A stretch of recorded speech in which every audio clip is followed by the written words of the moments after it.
राधे सबको। आज हम हमारे फेवरेट टॉपिक पे बात करने वाले हैं, यानी नाम जप से क्या होता है। यानी आप जब राधा राधा राधा राधा बोलते हैं तो इससे क्या होता है। जब कृष्ण कृष्ण बोलते हैं, हरि बोलते हैं, हनुमान जी का नाम लेते हैं, राम जी का नाम लेते हैं, जीसस का नाम लेते हैं, अल्लाह का नाम लेते हैं या फिर वाहेगुरु का किसी का भी नाम लेते हैं, तो आपके अंदर क्या हो रहा है।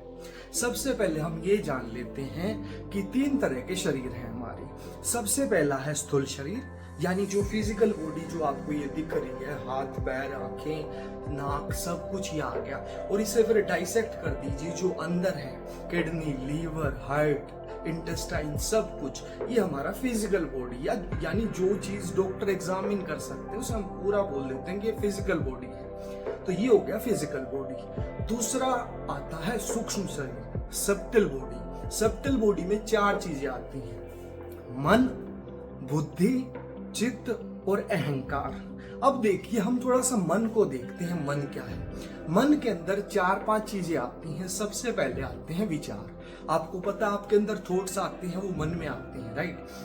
थॉट्स भी कितने तरह के होते हैं, 4 तरह के थॉट्स होते हैं। एक होता है पॉजिटिव थॉट्स, जो आपको ऊपर लेके जाते हैं। आपके विचार आपको कहीं से कहीं पहुंचा देंगे। आप 1 सेकंड में ऐसा कोई विचार आ गया, ऐसा कोई आप पे आइडिया आ गया, आप पता नहीं क्या कर सकते हैं। लाइक आइंस्टाइन, लाइक न्यूटन, उनके पास एक विचार ही तो आया था जिससे वो कहां से कहां गए, राइट। Positive thoughts. उसके बाद आते हैं नेगेटिव थॉट्स, जो आपके डाउनफॉल का कारण होते हैं, जिसकी वजह से डिप्रेशन आता है। डिप्रेशन सिर्फ विचारों का खेल है कि आपके विचार इतने गंदे हो गए हैं कि आप फंस गए हैं उसमें, और उसमें ऐसे फंसे हैं कि कोई निकलने का बाहर जरिया नहीं है। उसे ही हम डिप्रेशन कहते हैं।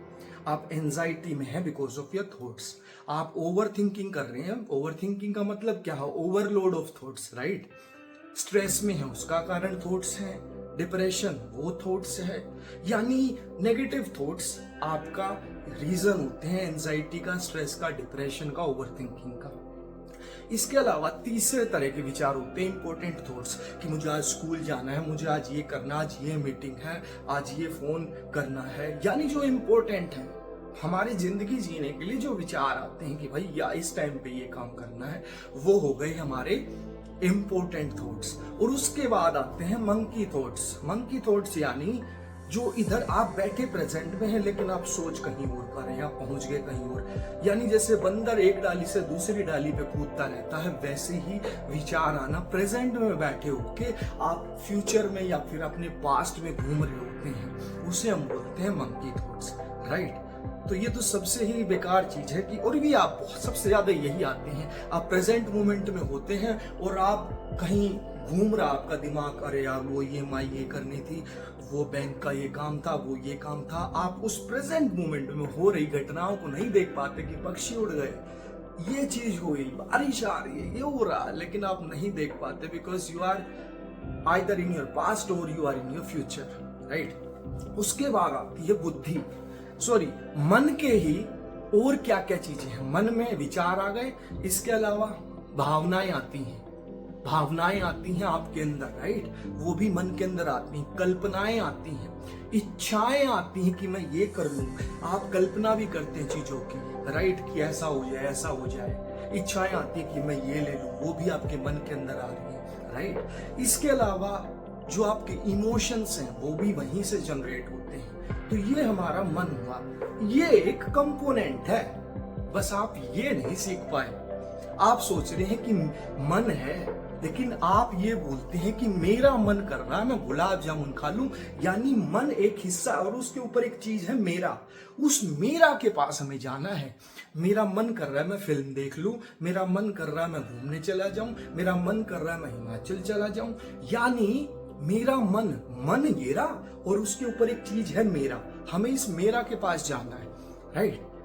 तो अब इसके अलावा एक चीज आती है, एक और कंपोनेंट है। जैसे मन हुआ, दूसरा कंपोनेंट है बुद्धि। बुद्धि यानी आपकी इंटेलिजेंस। आप जो डिसीजन लेते हैं, मन ने कह दिया छोले भटूरे खाने हैं, बुद्धि ने कह दिया नहीं खाने हैं, पेट खराब हो जाएगा। So that decision is being taken by बुद्धि, बाय योर इंटेलिजेंस, राइट। मन ने कह दिया ये चीज देखनी है, बुद्धि कह रही है लेट हो गए सो जाओ। So that decision is being taken again by your intelligence, यानी मन के ऊपर जिसने कंट्रोल कर लिया वो है बुद्धि। और जिसकी बुद्धि हम बोलते हैं कि ये बुद्धिमान है, he is intelligent, उसका मतलब ही यही है कि इसका मतलब ये है कि उसने अपने मन को जीत लिया। वो बुद्धिमान इंसान, उसे पता है क्या चीज गलत है क्या चीज गलत नहीं है, राइट। और बुद्धि के ऊपर भी एक चीज होती है, आप सोचिएगा क्या चीज होती है। बुद्धि भ्रष्ट हो जाती है इंसानों की, आपने सुना होगा कि इसकी बुद्धि भ्रष्ट होगी, उसे ये नहीं पता सही क्या गलत क्या, लेकिन उसके ऊपर एक चीज हमेशा होती है जो उस बुद्धि को एनालाइज करती रहती है कि बुद्धि ठीक काम कर रही है या नहीं कर रही है। इसे हम बोलते हैं विवेक, इसे हम बोलते हैं विजडम। विवेक अगर आपके जीवन में आ गया है तो आप कभी गलत नहीं जाएंगे। आपकी बुद्धि, आपसे कोई बुद्धि, मन के ऊपर तो बुद्धि है ही, और बुद्धि के ऊपर विवेक है जो उसे चेक करता रहता है कि everything is going fine, buddhi is taking good decisions और not. If not taking good decisions, that I am here, that is vivek, that is wisdom. I will analyze what is being going on and what is the consequence, what will be the consequence of that, right. So वो हो गया आपका विवेक।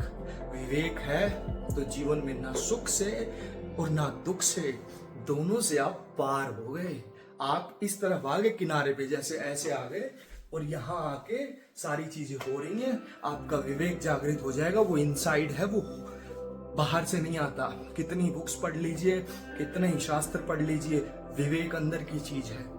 इसके बाद आते हैं हम चित्त।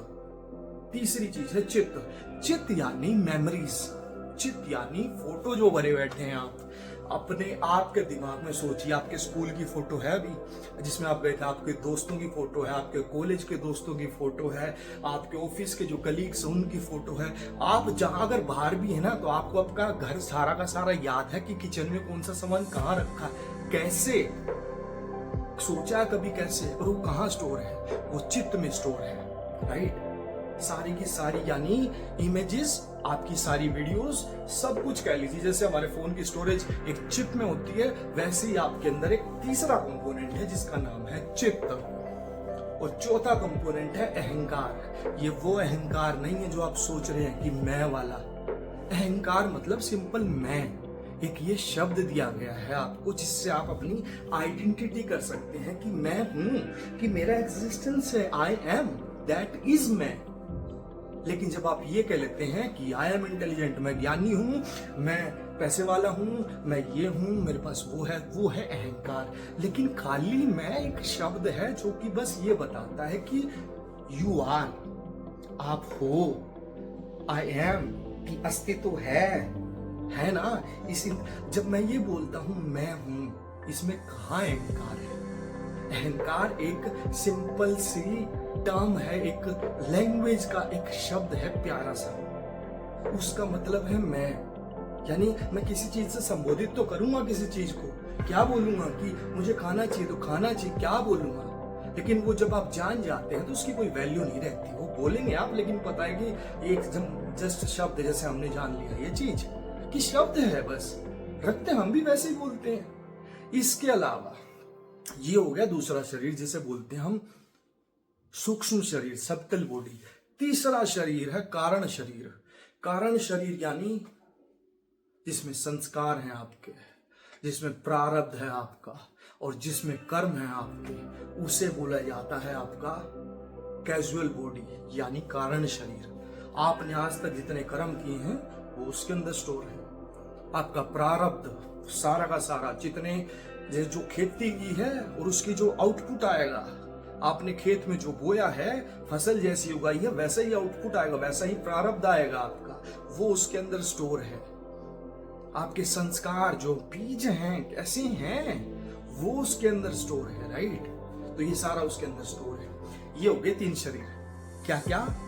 स्थूल शरीर, फिजिकल बॉडी, सूक्ष्म शरीर, मन बुद्धि चित्त अहंकार, और तीसरा कारण शरीर। देखिए ये स्थूल शरीर, ये सूक्ष्म शरीर, मन बुद्धि चित्त अहंकार, और ये कारण शरीर। और इस जो सूक्ष्म शरीर था इसके 4 डब्बे थे। एक मन था, एक बुद्धि थी, एक चित्त था और एक अहंकार है। क्या इन तीनों शरीरों में से आप कोई हैं? ये है सबसे मेन क्वेश्चन। ये तो शरीर हैं, आप हैं क्या इनमें से कोई? स्थूल शरीर है क्या ये? जो बाहर वाला ढांचा जिसे हम बोलते हैं, स्ट्रक्चर है ये, जिसके अंदर दुनिया भर के ऑर्गन्स हैं, क्या आप वो हैं? नहीं, आप वो नहीं हैं। क्या आप दूसरा जो शरीर था जिसके 4 कंपोनेंट थे, मन, ये हैं? इसको तो आप देख रहे हैं, ये आप कैसे हो सकते? मेरा मन, यानी इसे मैं देख सकता हूं। एक बात याद रखिएगा, सत्य एक है और सत्य की सबसे बढ़िया लाइन है, जो चीज को आप देख सकते हो वो आप नहीं हो। आप अपने शरीर को देख सकते हो, राइट? इसका मतलब आप वो नहीं हो। पूरे शरीर को देख सकते हो आप, सारी चीजों को देख सकते हो आप, राइट? शीशे में देख सकते हो आप अपने मन को देख सकते हो, देख सकते हो मन में क्या है, विचार आ रहे, इस डब्बे को देख सकते हो। अच्छा, भावनाएं आ रही है, रोना आ रहा है, देख सकते हो। अच्छा, विचार आ रहे हैं, गंदे आ रहे हैं, अच्छे आ रहे हैं विचार, कल्पना आ रही है, देख सकते हो। तो ये देखने वाले के पास जाना है। आपने इस डब्बे को, इसको देख रहे हैं आप, मन में क्या क्या विचार, कल्पनाएं, इच्छाएं, भावनाएं, सारे आप देख सकते हो कि हाँ भाई ये हो रहा है मेरे साथ, दर्द हो रहा है पैर में, तो वो भी आप देख सकते हो। अब बुद्धि को भी आप देख सकते हो कि वो क्या कर रही है, कैसे डिसीजंस ले रही है। यानी आप दृष्टा हो बुद्धि के भी, आप विवेक के भी दृष्टा हो। आप चित्त, आपके अंदर जो मेमोरी, जो मैंने बताया, जो फोटोज हैं, आपका घर है, उसे भी तो आप देख सकते हो। आप बैठे कहीं हो और आपके आंख में, आपने आंख बंद की और आपको अपनी मम्मी याद है, तो उसको आप देख सकते हो, वो भी आप नहीं हो। क्योंकि मैंने बताया जो चीज देखी जा सकती है वो आप नहीं हो, आप वो हो जो देख रहा है। बात ये है। तीसरा, जो आपका कर्म थे वो भी आप देख रहे हो, क्योंकि कर ही वो ही आप रहे हो। तो आप देख रहे हो कि मैं कैसा काम कर रहा हूँ, अच्छा कर रहा हूँ, बुरा कर रहा हूँ, सारी चीजें आप देख रहे हो। यानी स्थूल शरीर, सूक्ष्म शरीर और कारण शरीर, ये 3 शरीर। अब इन 3 शरीरों के पीछे कुछ है, ये 3 शरीरों के पीछे कुछ है। इस पीछे को बोलते हैं, कई शब्द हैं इसके, आत्मा, चेतना, कॉन्शियसनेस। कोई से साक्षी भाव भी बोलता है, कोई से विटनेस भी बोलता है, कोई से गवाह भी बोलता है, कुछ भी बोल लीजिए। अब हम भक्ति मार्ग में चल रहे हैं तो हम इसे आत्मा लेके चलते हैं।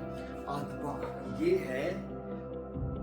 है वो बिजली, ये है वो बूंद जो इन तीनों शरीरों को पावर देती है चलने की। ये इंसान जो बोल रहा है, इसके पीछे इसका हाथ है और इसकी वजह से तीनों चीजें, तीनों शरीर होते हैं। मैं सोच पा रहा हूँ, बिकॉज ऑफ दैट मैं चल पा रहा हूँ, मैं सुन पा रहा हूँ, मेरी आंखें झपक रही हैं। किस वजह से? इस पावर की वजह से, इस बूंद की वजह से, इस बिजली की वजह से, इस एनर्जी भी कह लीजिए, चाहे कुछ कह लीजिए, राइट? अब ये जो बूंद है, इसका स्वरूप होता है जैसे कि एक बिच्छू है, उस बिच्छू का स्वरूप है डंक मारना, राइट? वो डंक मारता है। वैसे ही आत्मा का स्वरूप होता है क्या? 24 घंटे आनंदित रहना और प्रेम करना। वो किसी को अच्छा बुरा नहीं कहती, अच्छा बुरा ये मन कहता है, जो आगे वाला था। ये देखिए, ये स्थूल शरीर, सूक्ष्म शरीर और कारण शरीर, और उसके पीछे ये आत्मा, ये बस दृष्टा है, देखने वाले है। इसे वो ये नहीं कहती है ऐसी है, ये पंखा है, बस वो देखती है ऐसे।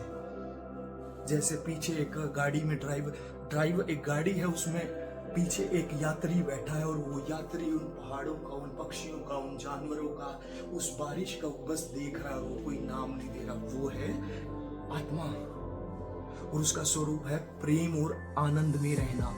लेकिन ये तो बूंद है, इसके पीछे भी, बूंद के पीछे एक चीज है जिसे हम बोलते हैं महासागर। महासागर किसका? प्रेम और आनंद का। उसे ही कहा गया है राधा, उसे ही कहा गया है शिव, उसे ही कहा गया है शिव, उसे ही कहा गया है राम, उसे ही कहा गया है अल्लाह, उसे ही कहा जीसस, उसे ही कहा गया वाहिगुरु। ये पीछे, यानी बूंद के पीछे, ये बूंद थी यानी आत्मा थी, और इस आत्मा के पीछे क्या है? परमात्मा। अब एक बात बताओ, बूंद रहना चाहोगे या उसमें विलीन होना चाहोगे? विलीन होना चाहेंगे, क्योंकि विलीन, बूंद में क्या मजा है, थोड़े से प्रेम और आनंद में क्या मजा है। जब पीछे भरा पड़ा है, सागर है प्रेम और आनंद का, तो आंख बंद की और उसे मिला दिया, विलीन हो गए तो क्या बने? महासागर। किसके? प्रेम और आनंद के। प्रेम यानी राधा और आनंद यानी कृष्ण। क्या बन गए? अंदर सागर आ गया, राधा और कृष्ण आ गए। राधा यानी प्रेम को कहते हैं हम राधा। कृष्ण यानी जब आप आनंदित होते हैं उसे कहते हैं कृष्ण। और जब आप राधा राधा राधा फिर बोलते हैं तो क्या होता है? उस महासागर के अंदर जो हमने पा लिया है उसके अंदर लहरें उठती हैं, और उस लहरें उठने से आनंद प्रकट होता है, कृष्ण जागते हैं। और वो जो कृष्ण जागते हैं वो फिर शरीर में नाचते हैं, डांस करते हैं, जिसे हम कहते हैं गूज़बम्प्स आना। जो एनर्जी फ्लो करती है यूं करके कमर से, जो सिर पे चढ़ती है, ठंडक लाती है, सारे रोंगटे खड़े होते हैं, वो कृष्ण का नृत्य है, डांस है उनका। वो कहते हैं कि कौन है ऐसा पागल जो मेरी प्रेमिका का इतने भाव से नाम ले रहा है। इस भाव से हम कहते हैं कि 5 बार ना राधा नाम जब आप भाव से लेंगे, आप 1,00,000 लो जो वैसे राधा राधा बोल रहे हैं उससे ज्यादा ताकतवर है अगर भाव आ जाए तो ये बात है। जब हम इस पे पहुंच गए तो सारी चीज पे हम आ जाते हैं आखिरी में कि अंदर महासागर है, यानी सब राधा है। और इससे भी और ब्यूटीफुल स्टेटमेंट है कि जब राधा, मैंने आपको क्या बताया क्या है राधा यानी प्रेम, तो हम ये कह सकते हैं कि सब प्रेम है, पूरी प्रकृति प्रेम है। और वहां से आपकी दृष्टि चेंज होती है, सब में आपको राधा दिखती हैं, सारे स्ट्रक्चर्स के अंदर राधा दिखती हैं। पता चल जाता है ये तो ढांची है, चाहे किसी को देखो, लड़के को देखो, बच्चे को देखो, गाड़ी को देखो, ढांची है, लेकिन उसके अंदर वही है जो हमारे अंदर है। यहाँ से भाव बदलता है, सबके अंदर फिर आपको वही परमात्मा दिखता है। भक्ति की लास्ट स्टेटमेंट यही है, हर जगह राधा है, राधा राधा राधा राधा, हर जगह श्री राधा है। राधा मतलब क्या? हर जगह प्रेम ही प्रेम है। ये जो बारिश आती है ये प्रेम की बारिश है, ये जो पत्ते खिल रहे हैं, ये फूल खिल रहे हैं, जो खुशबू दे रहे हैं, ये प्रेम है। ये पत्ते हिल रहे हैं, ये प्रेम है। जो रात में तारे चमक रहे हैं, ये प्रेम है। हर जगह श्री राधा। राधा को आप क्या माने बैठे हैं? राधा मतलब प्रेम है, कृष्ण मतलब आनंद है, शिव मतलब शून्य है, शांति है, स्थिरता है। इसके अलावा राम मतलब मर्यादा है, सीता मतलब त्याग है। कभी आप सोचिए, ये जब इसका अगर हम थोड़ा सा आपको पीछे बता दें कि नाम से हो क्या रहा है, नाम से ये हो रहा है। जब आप नाम लेते हैं, क्योंकि आपने बचपन में रामायण देखी थी, महाभारत देखी थी, तो वहां से हमारे अंदर भाव जगा था कि ऐसे भी राम मतलब राम जी जैसा इंसान बना जा सकता है, कृष्ण जैसा इंसान बना जा सकता है, जो इतने खुश रहे थे, जिन्होंने सब कुछ किया, अपनी जिंदगी में प्रेम किया, गीता सुनाई, सब कुछ। शिव जी का उदाहरण देख लीजिए, हर जगह हर परिस्थिति में अपने आप को वो एक ही स्थिरता में रहते हैं। जब आप नाम लेते हैं तो उनके गुण आपके अंदर आ जाते हैं। अब राधा का नाम लेंगे तो प्रेम, और जहाँ प्रेम है वो आनंद है। इसलिए बोलते हैं जहाँ कृष्ण है वहाँ राधा है, जहाँ राधा है वहाँ कृष्ण। इसका मतलब ही यही है कि जहाँ प्रेम है वहाँ आनंद है, और जहाँ आनंद है वहाँ प्रेम है। तो आप नाम लीजिए और देखिए आपके अंदर क्या जागरूकता पैदा करता है, आप कैसे हो जाता है, आप शरीर से पार चले जाते हैं, आपको पता चल जाता है ये नहीं हूं मैं, ये ढांचा ढूंचा मन बुद्धि चित्त अहंकार कारण शरीर, ये नहीं मैं, इनको चलाने वाला आत्मा, और उसके पीछे परमात्मा, और आत्मा को विलीन कर दिया परमात्मा, बस वो है। और वो सिर्फ प्रेम और आनंद का महासागर है। उसके अंदर बस जब आप नाम लेंगे, जब आप नहीं लेंगे तो आप शांत रहेंगे नॉर्मल, और जब राधा राधा राधा फिर से वो उठेगा, फिर से रोंगटे खड़े होंगे, फिर से ऐसे क्या बोलते हैं गूज़बम्प्स आएंगे। और ऐसा भी है कि ऐसा तब बोला गया है कि हमारे अंदर जितने रोम देवी देवता है, तो जब राधा जी का नाम लिया जाता है तो कृष्ण आते हैं, तो सारे देवी देवता खड़े होकर नमस्कार करते हैं, यानी सारे रोंगटे खड़े हो जाते हैं, यानी सारी देवी देवता हमारे अंदर वास करते हैं। सोचिए तो फिर आप कहाँ ढूंढ रहे हैं? जब आपके अंदर जब कृष्ण जी आते हैं और जब रोंगटे खड़े हो जाते हैं, सब नमस्कार करते हैं, राधा कृष्ण जी पागल हैं उनके पीछे। सो राधे राधे, कहिए, आप भी कहिए राधे राधे।